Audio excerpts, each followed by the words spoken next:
If you have no idea why I'm now Portsmouth manager, that's why you should watch every day when the videos come out. Welcome to Portsmouth, everybody! Hello and welcome to Club 4, Part 1 of Non-League to Legend. I'm Kev. Coming up on today's episode, we're going to meet our new team at Portsmouth and then we're going to play our first game with them. It's not our first game of the season. We're already in a rather splendid position in the league. But we're going to play against Shrewsbury, who are playoff rivals for us, or really promotion rivals, because promotion is what we need to be looking at. As we looked at in yesterday's episode, before I arrived, this club are on a long unbeaten run. What's that? 8 games unbeaten in the league. We find ourselves hovering around in the playoff places with a familiar looking team just above us in the shape of Posh, and some pretty big clubs knocking around us as well. Blackburn, Aston Villa, Forest, Bolton. I mean, League One is looking like it's a bit of a state, really. Posh have got the top scorer in the division, which we need to do something about. Is that Keziah Sterling playing for Aston Villa? Oh, if only. Scout him. We'll scout him. In fact, I know it goes slightly against the rules, but Thierry Ambrose is at Luton. I mean, what nonsense is this? Scout him. Imagine if we managed to bring Thierry Ambrose into Portsmouth. The crowd would go wild. If you're new to the channel, you'll have no idea why that's so exciting. If you were here 2 years ago, you just got more excited than you've been by a YouTube video in a long, long time. Right. We are trying to do a little bit of movement in the transfer market as well. We're trying to sign this guy. I said in the last episode that what are we going to try and sign a 34-year-old for? Well, the reason is because he's much better than our other defenders. So if we can get him on a contract until the end of the season, that works for me. There's also a few free transfers that I thought, hang about. These look a little bit interesting. Kyle Callan McFadden, 26-year-old, has been at Sligo Rangers. Is that how you say it? Sligo? I think it's Sligo, isn't it? For ages, and he's available on a free. So we've offered him a trial. We've also offered a trial to Jack Rodwell, who's now aged 30 in game. He's been at Sunderland all the way through, but hasn't played at all this season for him and has been released. Chris Forrester, who's a bit of a superstar for Posh in real life, has been at Colchester after leaving Posh.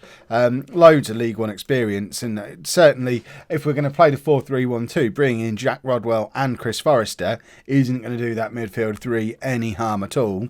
I did promise I'd bring in youngsters. Well, bored. This is what you get when you bring in Kev. And we've offered some contracts to strikers as well. Ivan Toney, who was at Wigan.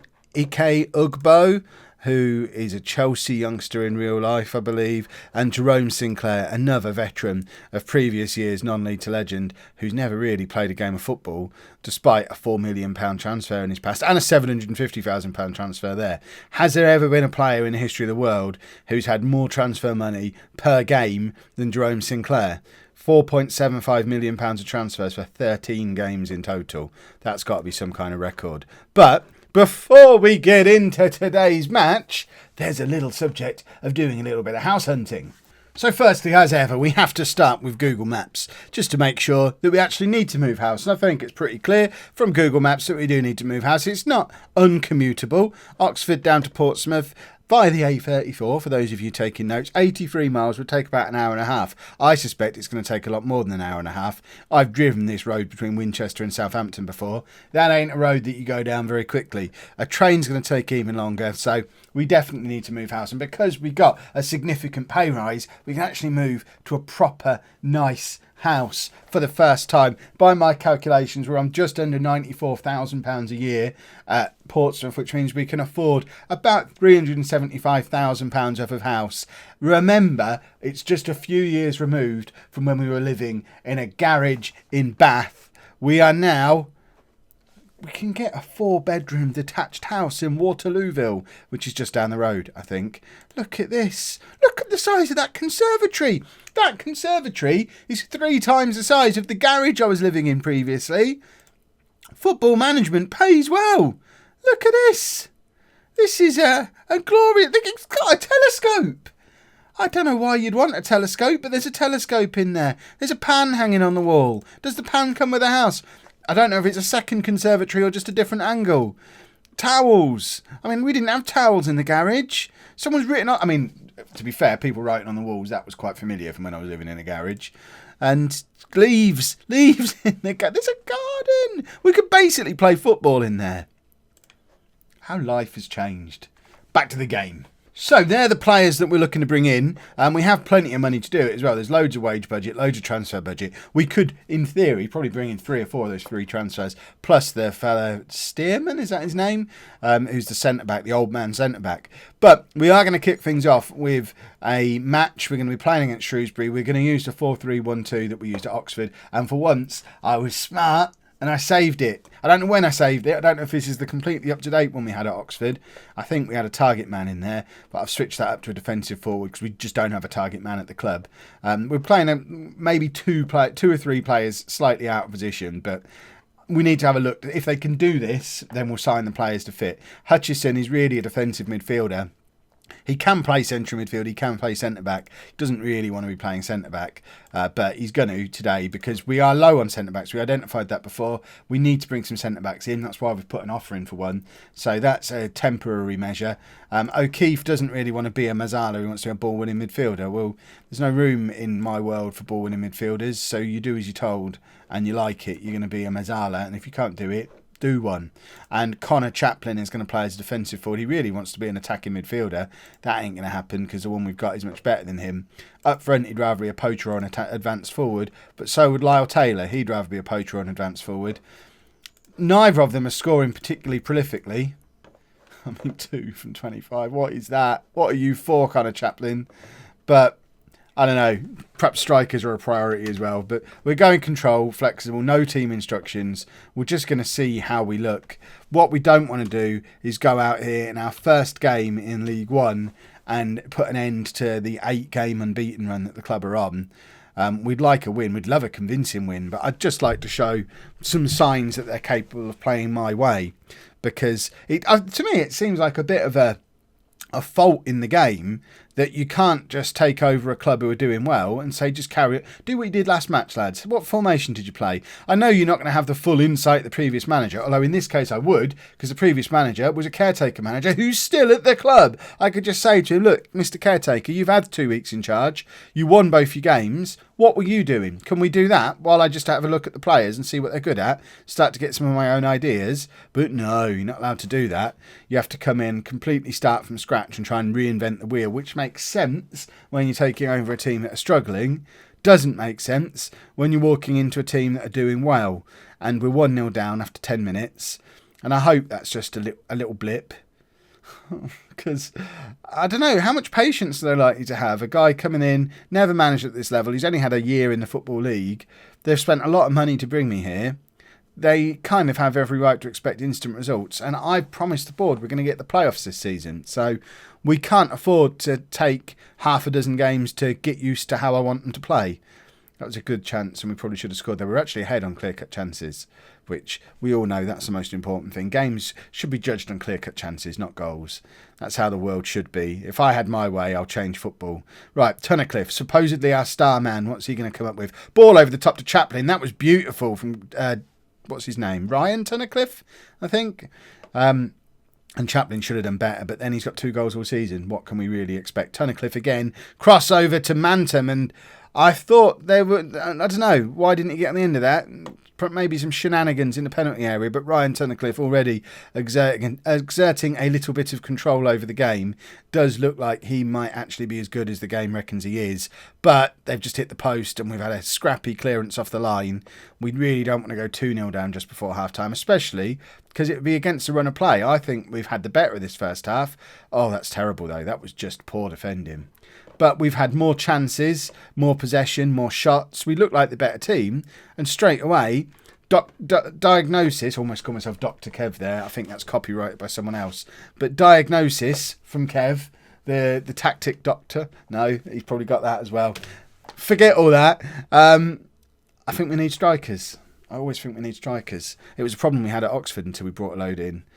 Perhaps this system just doesn't really work without really good strikers.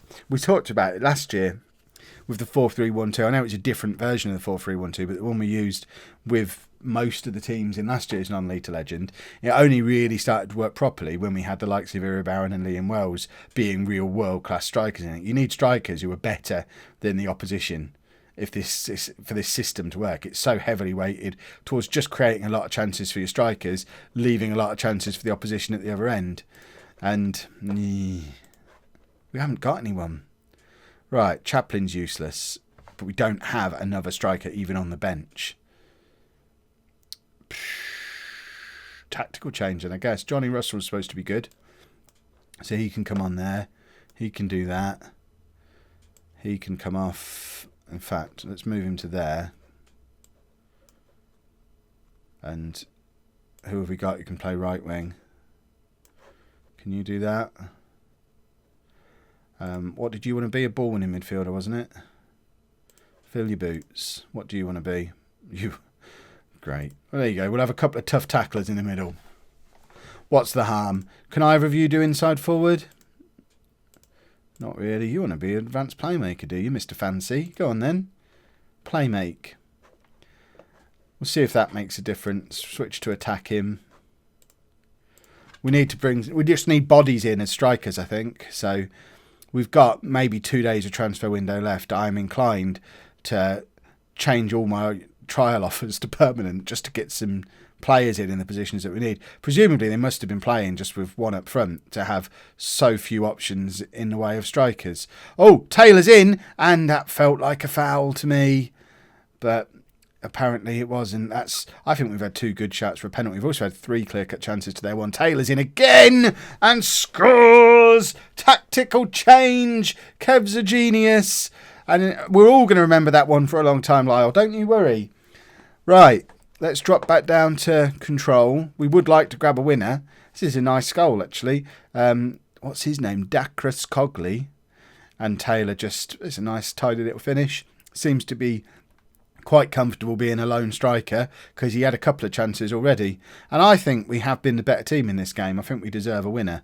So let's go and grab it. It's Taylor again, out to Adama, who just loses it and then stands there looking at it. I mean, that's not the kind of attitude that's going to win you favour in my team, but he has chased back here, and if he gets to tackling, I'll forgive him. He doesn't, and nearly. I nearly made an enemy there. Right, Tunnicliffe to Russell. They were trying to get the ball into that area again. Tunnicliffe to Grant. Oh, that is a lovely effort from Grant, and deserved a goal, really. And we're not doing our stats justice here. We're just being a little bit sloppy in front of goal. And I don't like sloppiness. Have we got someone else who can play? I mean, we had Kawamia, didn't we, who could go there. Swap them over. Swap them over. Swap them over. Right, you are that, aren't you? And you are that.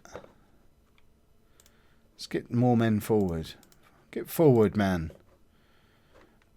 Do that. Just see if we want to grab a winner. A winner is what we want here. I think it's been encouraging.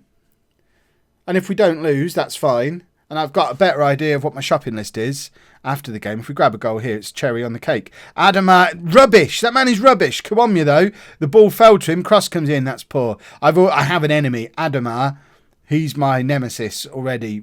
I'm done with him. That's twice he's just stood there and looked at the ball. And I won't have it. We're supposed to be a high-tempo, high-energy team who move the ball around quickly, create a lot of chances, and try hard. We don't just stand there looking at the ball. And that chance was absolutely his fault.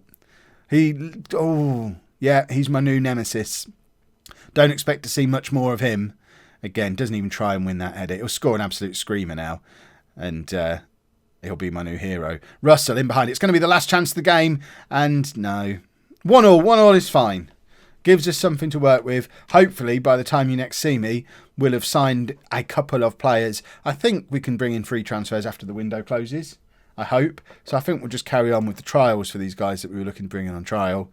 Because I don't want to bring in loads of them. I don't want to waste money. We saw at Oxford yesterday that I'm good at not wasting money now. But we probably need a couple of strikers, maybe a midfielder and a centre-back. He says about a team that's already 4th in the league before he arrived. We need 4 players minimum or we're not going to be able to do it. Yeah, That's exactly what the situation is. And if you've enjoyed that, please make sure you leave a nice big thumbs up on there for me. Subscribe to the channel for daily Football Manager videos, 4 p.m, 9 p.m, every single day. And thank you very much for watching.